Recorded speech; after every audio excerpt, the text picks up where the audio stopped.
Hello दोस्त, नमस्ते प्रणाम। कैसे हैं आप लोग? के बहुत ही प्यारा सा गीत लेके आई हूँ, कजरिया, और उसमें देवरान जेठान की गीत है। जेठान चोर है।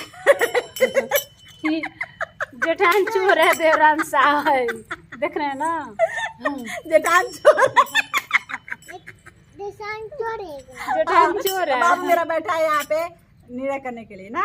हमारे नैहर के सोने के कंगनवा जेठनी लिहली चोराई ना। हमारे नैहर के सोने के कंगनवा जेठनी लिहली चोराई ना।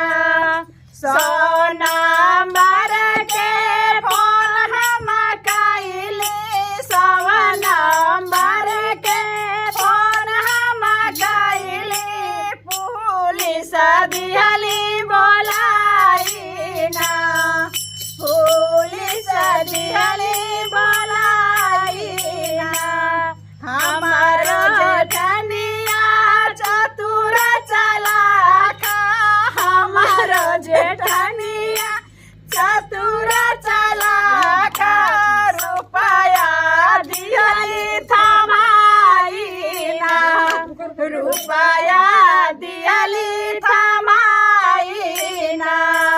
हमारे नैहर के सोने के कंगनवा जेठानी लिहली चोराई ना।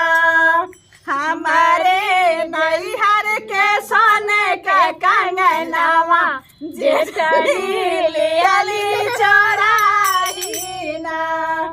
गाँव के मुखिया से हम बोलावली, गाँव के मुखिया के हम बोलावली, जेठनी हमारो चतुर बहू रहिया, रोई रोई लिहली छिपाई ना।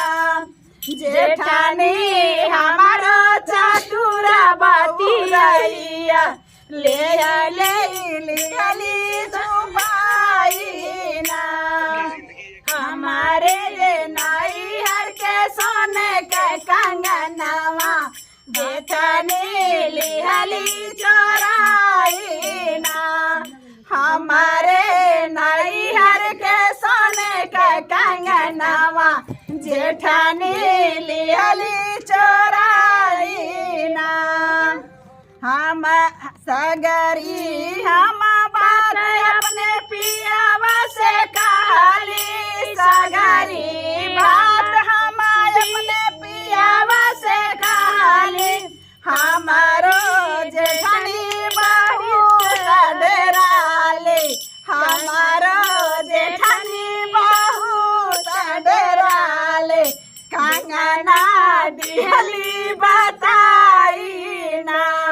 हमारो जेठनी बहुत डराली, कंगना दिहली बताई ना।